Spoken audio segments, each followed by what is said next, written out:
Welcome to the project for this week. This is Delbasid Timbers and I'm Dale. So this week we decided to go big or go home. Bring it on. It's going to be a fun one. Once more into the breach, dear friends. Around home wheelchairs are just a pest. It's just far easier for me to get around on me bum. The first thing on the agenda was to get rid of a few shavings. Well, that's an improvement. At least I can see the floor and I've got a fighting chance of actually getting to my outboard tool rest for the lathe so I can do some outboard turning. Right. So, we might want to do something a bit interesting. Oh, Hewan. You just gotta love finding random Hewan pine in your shed floating about. What's that? Bit of mango. Get me out of it. Okay. Oh, Jesus frickin'. That's the one. That's bigger than I thought.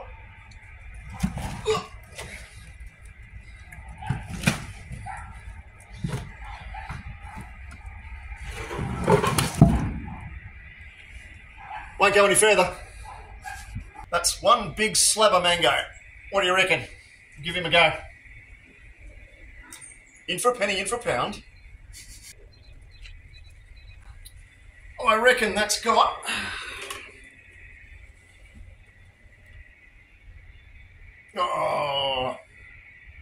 30 kilos in it. Not too bad. Might be interesting when we get on the roundy though. Lots of inertia.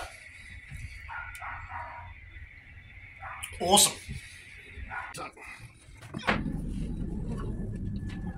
a big gap between that now.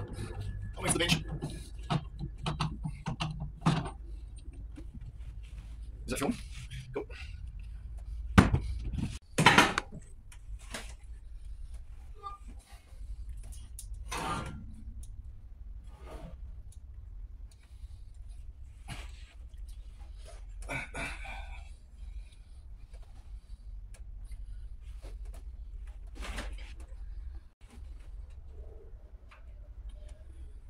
Goes better when it's plugged in, doesn't it?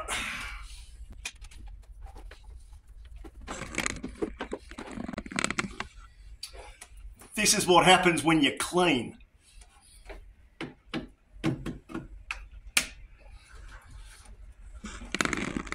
Oh, old man noises. Still no go button. Oh, that's because I've got no power down there.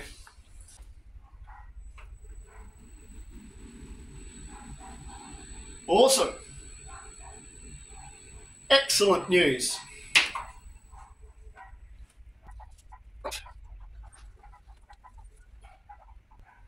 That was stupid. What's that? Now I've got to tip everything back again because I can't get to the nut down there to lift the motor to change the speed, because I've got to do this on low speed, because if I put that big thing on here at 250 RPM, we're going to end up in Charters Towers. And that's a lot of giddy up good time, my friend. On a Friday. Stay. So when this was cut, I mean, it's a pain in the ass to do this sort of stuff. So sometimes the cuts don't end up very clean. But for us then to be able to put a faceplate on to actually get a nice, reasonably even surface, we're going to end up with a lot of this if we don't fix a couple of things. What we'll also probably do is I'm going to whack a packer underneath that as well so we hold everything all nice and straight. But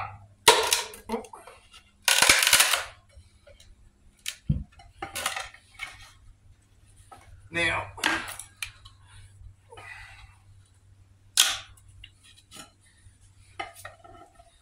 I need to lift that up just to see how far that cut goes. Oh, that's not very friendly, I must say. Right, where's a measuring stick? Oh no, that'll do. Let's see how far in.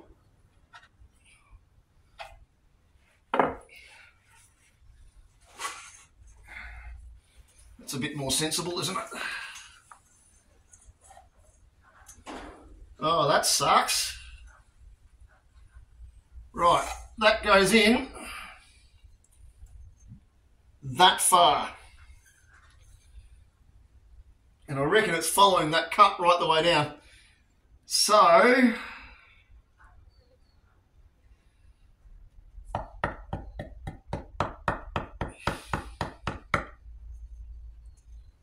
can you fucking put shim down there? what we're going to do is we're just going to ignore this and pretend that it's not there. No, we're not, Dale. That is both stupid and silly. Also, potentially dangerous. Filming. So that's a bit closer. And what we're going to use is, because we've got a lot of weight, we're probably running about 30 kilos here.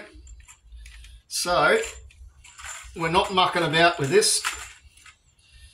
We're using thumping great big lags. Now, if I look at that,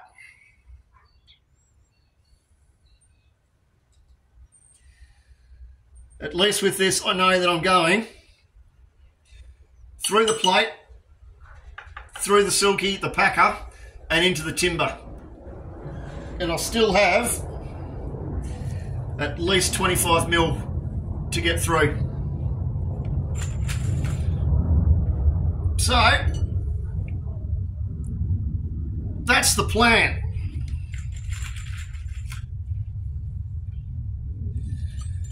And we're not going to die wondering with how many bolts we're putting in either, because if this comes off, we're going to well and truly know all about it.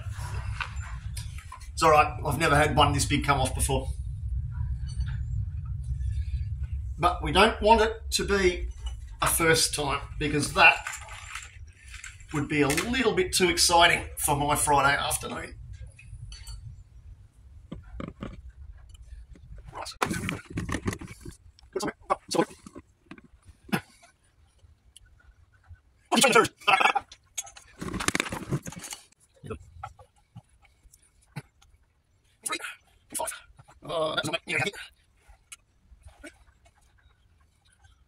After some serious thought about some safety, I decided to change the size of the shims. Akadaka, there's a packer.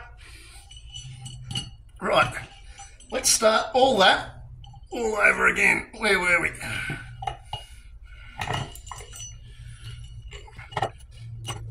Right, now. The other thing that's very possible with this is we may find that there. We might need to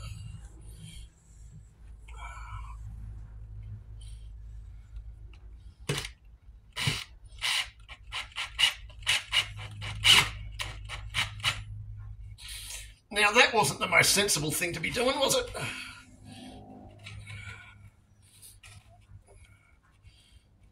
Right. Leave that there. You want to hold it, get one in, then you can go for gold? No, it's all right. This is how I normally have to do it anyway, mate. Okay.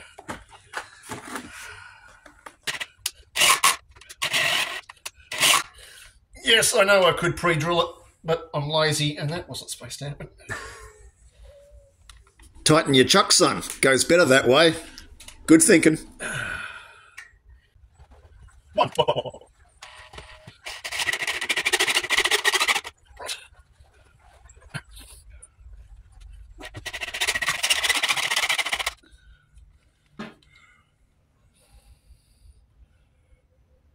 Didn't like that. Oh well. Let's keep that upright. Right. So, there we go. What do you reckon? Bung him on? Yep. That's my crow impression.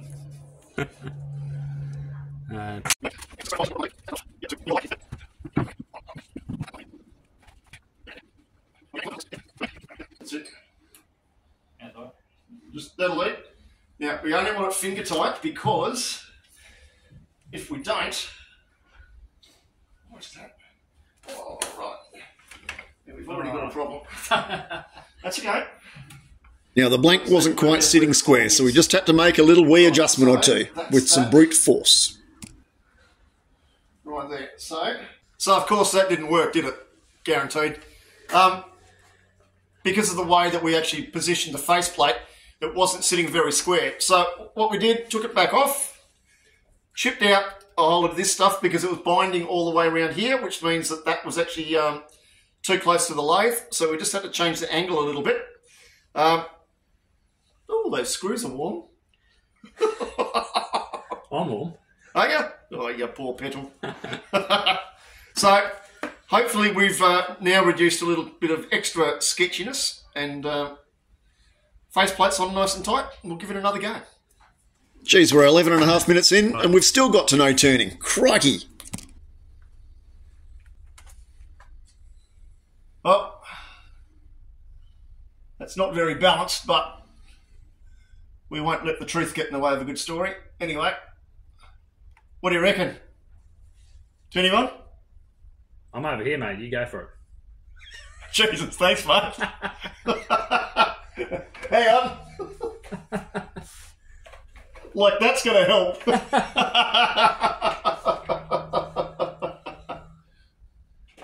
But we're just going to double check. No, that's not moving. Right.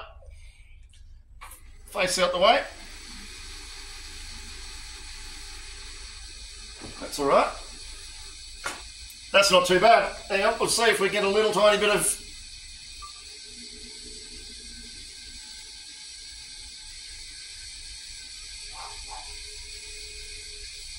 So this is on my lowest gear. All right, we're starting to shudder there.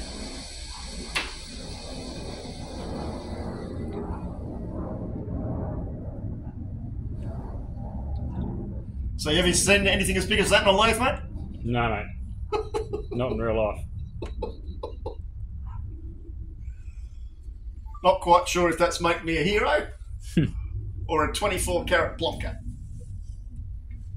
Awesome. There we go. We're right to turn.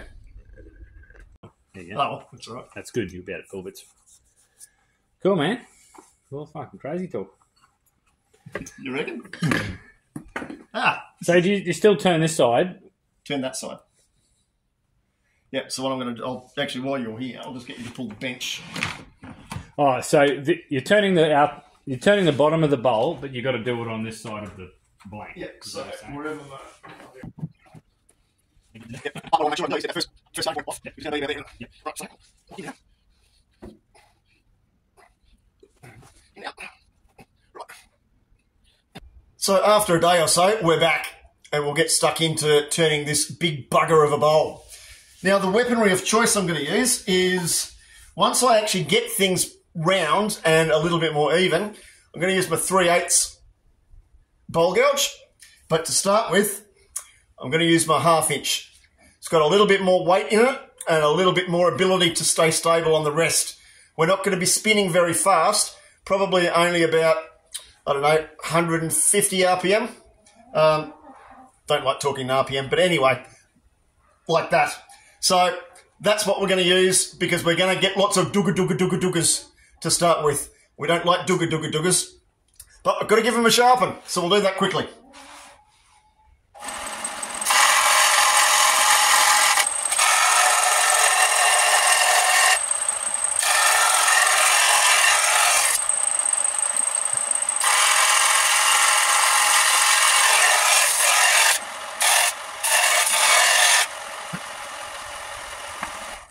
Now again, you don't need really expensive stuff to sharpen. I just use a bench linisher with a steel belt on it. You don't need a Tormek, you don't need all that other stuff. You can get away with a lot cheaper if you really want to. I just find it just as easy, just as fast. Right, let's jump on the lathe and let's start going, hey? And it was at this stage that I realised that I'd just deleted a whole heap of files off my phone. Therefore, I've killed a whole heap of the footage. Ah, happy days.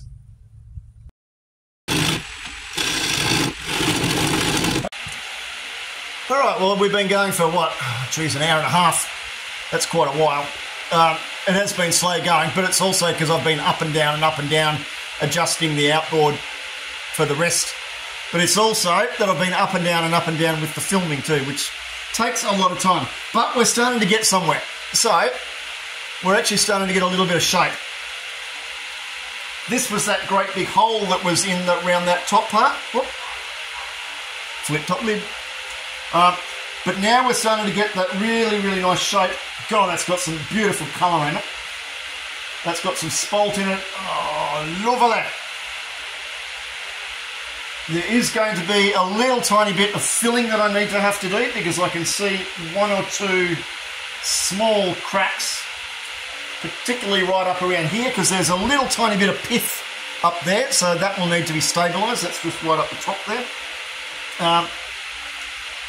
I'm probably not going to do too much more today because this is actually starting to give my ribs a little bit of a workout with the back end of that handle. Because I lock that handle right in under my rib cage, and if I'm out here, it's like dooga dooga dooga dooga dooga dooga dooga. So I'm sitting here. Whoop, stay. So that's where we're up to. I'll probably get back to it again tomorrow. We'll finish the back. I wanted to keep this little natural edge part because I think that actually looks really, really cool. That'll even show up then on the inside of the bowl. So I'm going to keep that because I really like that. Does make the turn a little bit more difficult, but otherwise we also then make the bowl smaller. The bowl smaller, not the ball smaller. English language. All right. Probably tomorrow, different shirt. Hey, do you like the shirt? I do. All right. See you in the flip side. Well, I came back in the evening just to get some stuff we've done. got to a point where we can actually start to work a little bit in the centre. So we're going to whack a tenon on there. So as I like to say, that's an outie belly button. And we're going to go and then whack. Oh, there it goes. Won't go any further. That's gravity for you. Works every time. So this is what I'm going to use to actually hold that big block onto the lathe. So they're my big jaws. How much are they across? I don't know, I can't even remember. So they're my 15mm jaws, 14mm jaws I think they are actually. So they're a decent size, but that's got good gripping strength. So I'm going to make use of the whole depth and I'm going to try and compress that down fairly nicely. Just to make sure that nothing then moves. Because we certainly don't want anything moving on this big thing. So that's what we're going to do. We're going to make that tenon. I'm also going to make a little tiny bit of a foot that will make sort of in around here somewhere. So that it looks like it's got a bit of, well not looks like, it does have some definition when it's sitting down on a table. Or even, this one might even get hung on a wall. Who knows? We'll have to wait and see.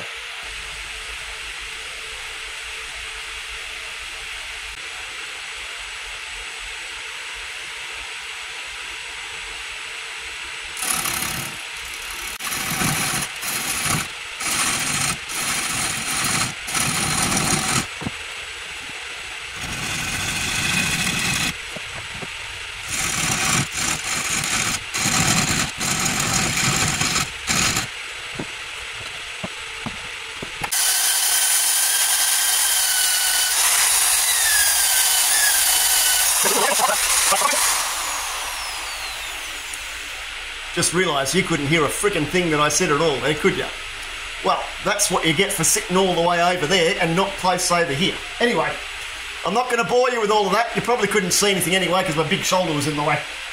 So I'll just keep sanding.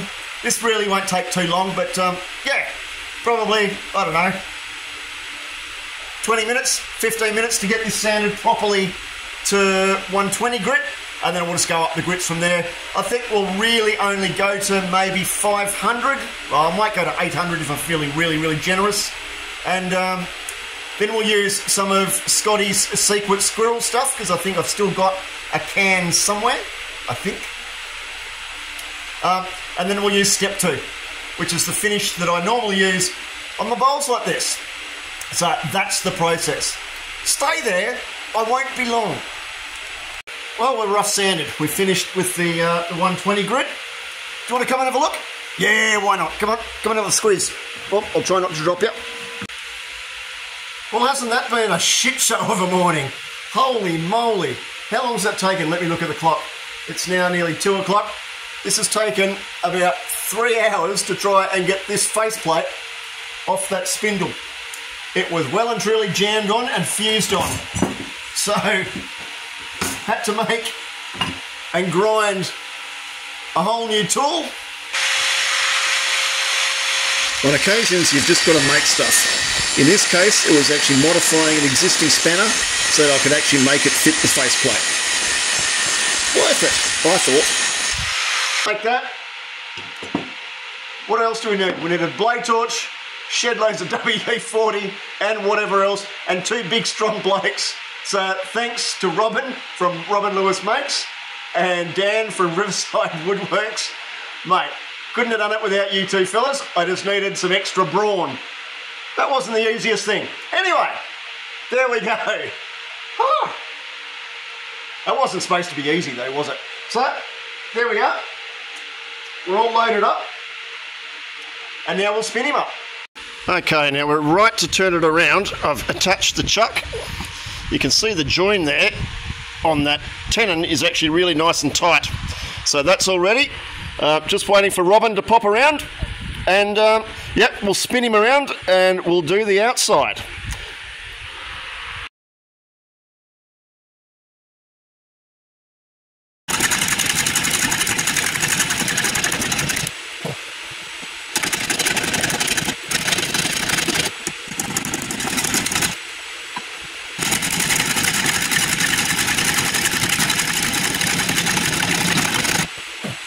Well, we're getting there, slowly but steady, but we do have a little slight problem that we've got to address. It's got a little bit of a ring check crack all up through here, which I really need to deal with because I don't want that going any further. That could cause me some unnecessary problems. I can't see or feel any movement in it, but I would like to get that sorted because firstly, it's not going to look very nice, and secondly, it would just be better if I got it sorted.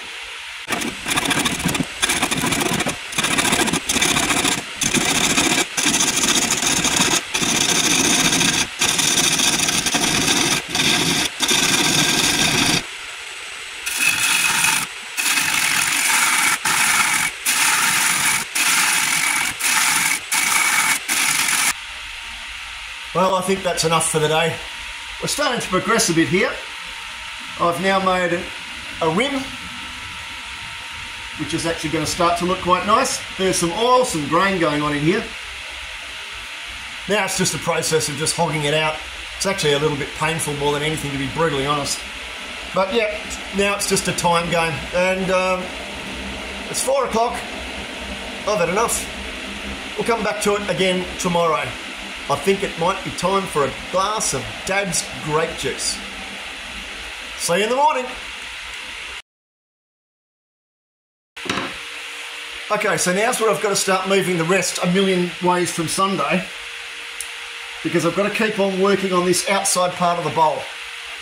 Now the reason I keep all of this big part in the middle is I want to keep as much weight in the centre as I possibly can. If I hog all of that out and have all this weight remaining on the outside while I've hollowed all of this in, I create an unstable bowl. I want all the mass left in the middle for as long as possible. I might even get to the point where I actually sand all of this out here while I've still got this weight in here. It'll just help with the stability of the bowl as I keep going. Now we've got to remember, this is a big bit of timber, so we want to minimise the amount of aggravation and damage potentially that might happen. So I want to keep as much stability in the blank as we can.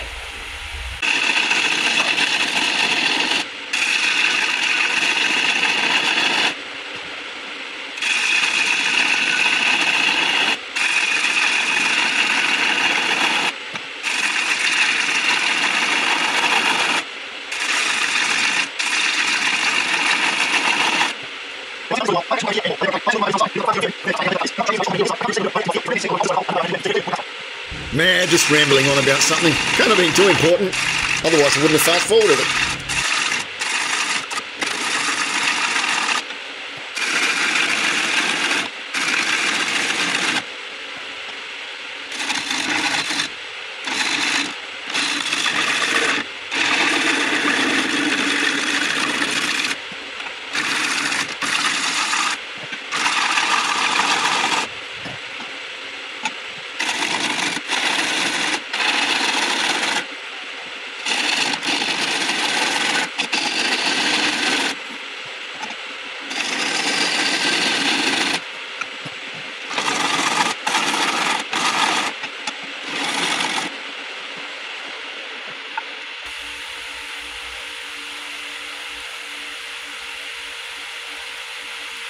Alright, so we're starting to get a pretty nice shape with that.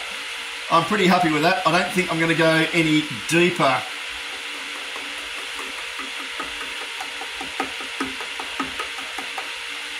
Nah. No, in saying that, I might come down that wall a little tiny bit more. Decisions.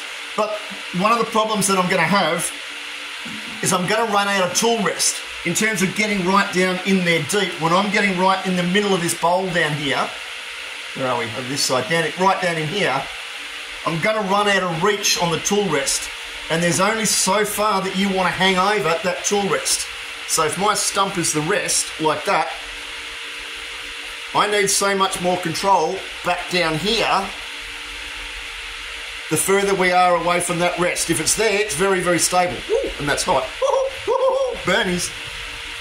But the further we go along like that, the more grab at this end that we're going to have. So any movement that happens right at that tip, look how much extra movement there is at my arm and my hand end. It's about 4 times the width. So normally, I don't want to have overhanging more than 1/5. So 1/5 there to 4/5 at least there.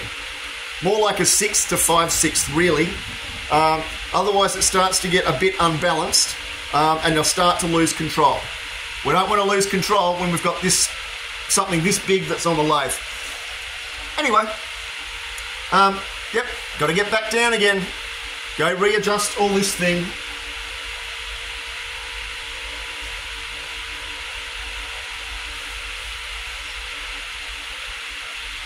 We're getting there. Half an hour to go. Roundabout is turning. Not much.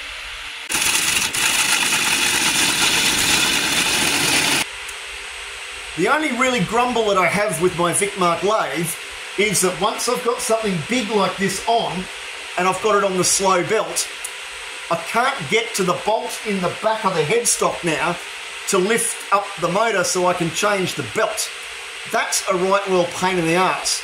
Because I'm now going as fast as I possibly can with this, but right in the middle here, remember how I was talking about RPM versus meters per second in that other reel on the other thing? That's exactly the same thing here. Now I'm running way too slow. Now I'm not going to go and take this off the lathe so I can spin the headstock around and then come back and put it back on again so I can change a belt. I'm just going to live with it, but yeah, we're going to have to suck it up. Just going to make things a lot slower. But that's the only real grumble I actually have with this Vicmark lathe. I really hope with new iterations of it, and I haven't seen any recently, that problem has been rectified, because it's a pain in the ringos.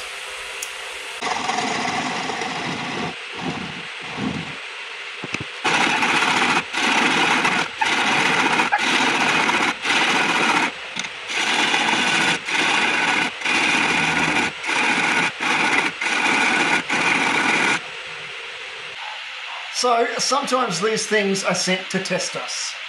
Look right down in here. There is a great big void in there. Now that's a rot. A rot? That's a bit of rot that's in around an old branch. That's a pain. That's now running all the way through to the back. I didn't actually think it was going that far, but it is. That means now I've got to take the whole thing off and put some fill in there because I can't just leave it like that. if it was going to be hollow and it was going to be a hole, I'd actually leave it. But unfortunately, it's not. So now the whole thing's got to come off the lathe, fiddle about, put some fill in there, and then we'll just do a finish off. We're pretty much turned now. So as you can see, that's up to my elbow in depth there. So that's that deep. Don't know what measurement that is. But yeah, we're nearly there. This thing has been fighting me every step of the way. Mate, I don't think I've had such a pain in the backside turn in many, many years.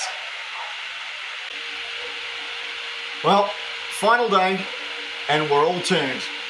That part's finished. It's a pretty decent size, isn't it? Quite happy with that. But anyway, start sanding. Happy days. No, don't say that.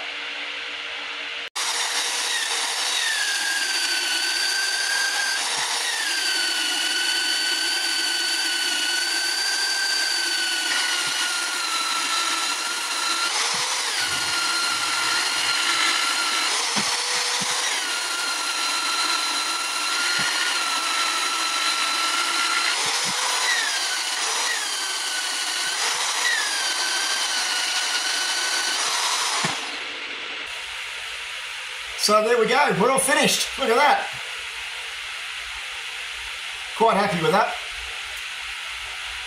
I think that's really, really nice. I'll bring you closer in and have a look with some stills at some stage. But we've got 70 centimetres across, sorry, 65 centimetres across. Now that is just more than 2/3 of my height. So that's a decent effort. Anyway, we're done. It's only taken about 8 hours all up. Well, 11 hours if we include the stuffing around that we had with the faceplate being stuck on the spindle of the lathe. But quite pleased with that. One big chunk of mango. Hopefully that goes and finds a really nice home somewhere. All right, it's been a long one. It's been my longest video so far. Big thanks to Mark, to Dan, and to Robin for giving me a hand with it. And a bit of a shout out to Chris, who's a young fellow with a disability, who's a turner in the States. I've been having a bit of a chat to him. So, if you really enjoy my stuff, have a little bit of a think about having a membership with me on YouTube. And go press all that buttony stuff, you know, all that crap that they talk about. Anyway, alright, thanks for watching. Next time.